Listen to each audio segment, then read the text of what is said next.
Good morning students. बेटा आज हम 10वीं कक्षा में हिंदी विषय में पढ़ रहे हैं रस। रस का अर्थ होता है आनंद। ये आनंद यदि हमें जीवन में मिलता है, जैसे बाहर खाना खाने में, फिल्म देखने में, घूमने में, तो इसे हम जीवन का आनंद कहते हैं, जीवन का रस कहते हैं। और यदि यही आनंद, यही रस हमें साहित्य को पढ़ने, सुनने अथवा नाटक आदि देखने से प्राप्त होता है तो इसे साहित्यिक रस कहते हैं। रस को काव्य की आत्मा माना गया है। भरत मुनि ने अपनी रचना नाट्य शास्त्र में सबसे पहले रस की व्याख्या की है। रस के 4 अंग या अवयव हैं: स्थायी भाव, विभाव, अनुभाव और संचारी भाव। स्थायी भाव। स्थायी भाव मानव मन में स्थायी रूप से रहते हैं, जैसे शोक, क्रोध, घृणा, प्रेम, उत्साह, हास आदि। इनकी संख्या 9 मानी गई है। काव्य शास्त्र में भले ही इनकी संख्या 9 मानी गई है, लेकिन बाद में वात्सल्य और भक्ति रस को लेकर मतभेद है। कुछ विद्वान इसे अलग रस मानते हैं और कुछ नहीं। वात्सल्य को 10वां रस स्वीकार किया गया है कुछ विद्वानों द्वारा, जो सूरदास जी ने दिया है, और भक्ति रस को श्रृंगार रस का ही रूप मानते हैं। कुछ विद्वानों का ये भी कहना है कि भक्ति रस अलग से एक रस है। तो इस तरह रसों की संख्या हो गई है 11। रस और उनके स्थायी भाव।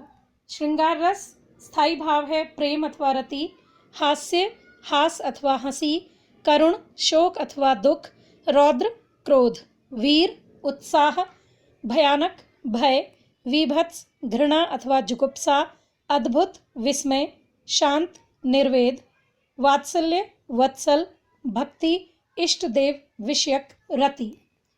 विभाव। जो स्थायी भाव को जगाने के कारण हैं वे विभाव कहलाते हैं। स्थायी भाव को जगाने वाला कोई व्यक्ति, कोई वस्तु अथवा घटना विभाव हो सकती है। विभाव के 2 भेद हैं, एक आलंबन और एक उद्दीपन। आलंबन विभाव पढ़ते हैं पहले। आलंबन विभाव वे व्यक्ति, वस्तु या घटना है जो स्थायी भाव को जगाते हैं। और आलंबन विभाव के भी 2 भेद हैं। पहला है आश्रय। जिस व्यक्ति के मन में स्थायी भाव जागृत होते हैं उसे आश्रय कहते हैं। दूसरा है विषय। जिसके प्रति आश्रय के मन में स्थायी भाव उत्पन्न होते हैं उसे विषय कहते हैं। आश्रय और विषय दोनों ही आलंबन विभाव हैं। दूसरा है उद्दीपन विभाव। आश्रय के मन में स्थायी भाव को तीव्र करने वाले बाह्य वातावरण अथवा चेष्टाएं उद्दीपन विभाव कहलाती हैं। अनुभाव। आश्रय की बाहरी शारीरिक चेष्टाएं अथवा शारीरिक विकार वे भाव भंगिमाएं जो स्थायी भाव का अनुभव कराती हैं, अनुभाव कहलाती हैं। जैसे पसीना आना, रोएं खड़े हो जाना, शरीर कांपना, आवाज कांपना, मारने के लिए हाथ उठाना, मन में प्रसन्न होना, किसी का रूप धारण करना आदि। संचारी भाव। ये मन के चंचल भाव हैं जो आश्रय के मन में उत्पन्न होते हैं। इन्हें व्यभिचारी भाव भी कहते हैं। इनकी संख्या 33 मानी गई है। संचार शब्द का अर्थ है संचरण करने वाला। जो संचारी भाव है वो पानी के बुलबुलों के समान उठते हैं और स्थायी भाव को रस के चरम उत्कर्ष तक पहुंचाकर शांत हो जाते हैं। रस निष्पत्ति।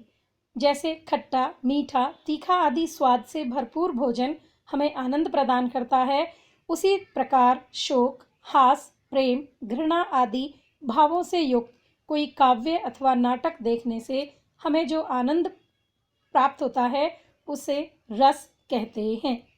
श्रृंगार रस। श्रृंगार रस जब काव्य में नायक नायिका साथ होते हैं अथवा बिछुड़ जाते हैं। श्रृंगार रस को रसराज भी कहते हैं। श्रृंगार रस के 2 पक्ष हैं, संयोग और वियोग श्रृंगार।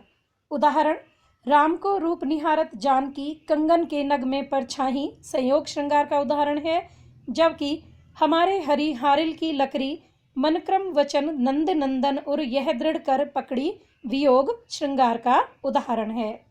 आगे है हास्य रस। किसी पात्र की वेशभूषा, आकार, हास्य, चेष्टाएं आदि देखकर हास्य मनोभाव पुष्ट होता है, जिससे हास्य रस की उत्पत्ति होती है। उदाहरण, तुझे मस्खरा नौकर लादूं बुद्धू दूल्हा, तू इतराती घूम और वह घर में फूके चूल्हा। करुण रस, अपनों से दूर होने अथवा प्रिय वस्तु की प्राप्ति न होने से मन में जो क्लेश उत्पन्न होता है वह शोक का कारण है और करुण रस में बदल जाता है। उदाहरण, मेरे हृदय के हर्ष, हा अभिमन्यु अब तू है कहाँ। अथवा, हाय फूल सी कोमल बच्ची, हुई राख की थी ढेरी। रौद्र रस, व्यक्ति की क्रोध की अवस्था में रौद्र रस उत्पन्न होता है। ये भाव किसी विरोधी अथवा अपकारी के प्रतिशोध में उत्पन्न होता है।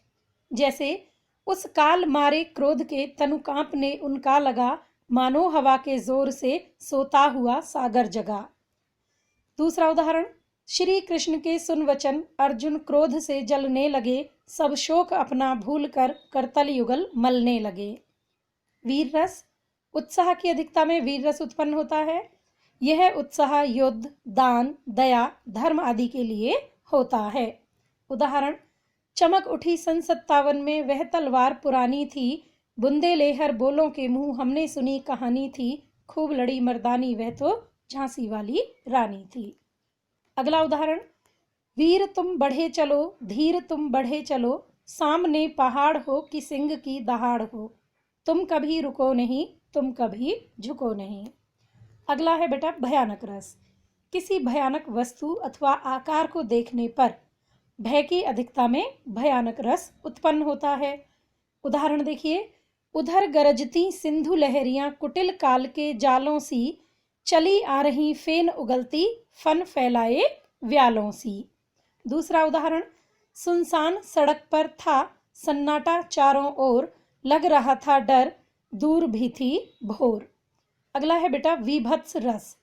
घृणित वस्तुओं को देखकर अथवा उनके बारे में सुनकर मन में उपजी घृणा के कारण विभत्स रस उत्पन्न होता है। उदाहरण देखिए, गिद्ध और चील मंडरा रहे थे, चूहे को तड़पा रहे थे। दूसरा, जह तह मज्जा मांस रुचिर लखी, परत बगारे जित तित छिड़के हाड़। अद्भुत रस, किसी असाधारण व्यक्ति, वस्तु या घटना को देखकर सुनकर आश्चर्य का भाव जागृत होना अद्भुत रस की उत्पत्ति है। जैसे, मछली चलकर जमीन पर आई, अचंभा देखा यह अनोखा भाई।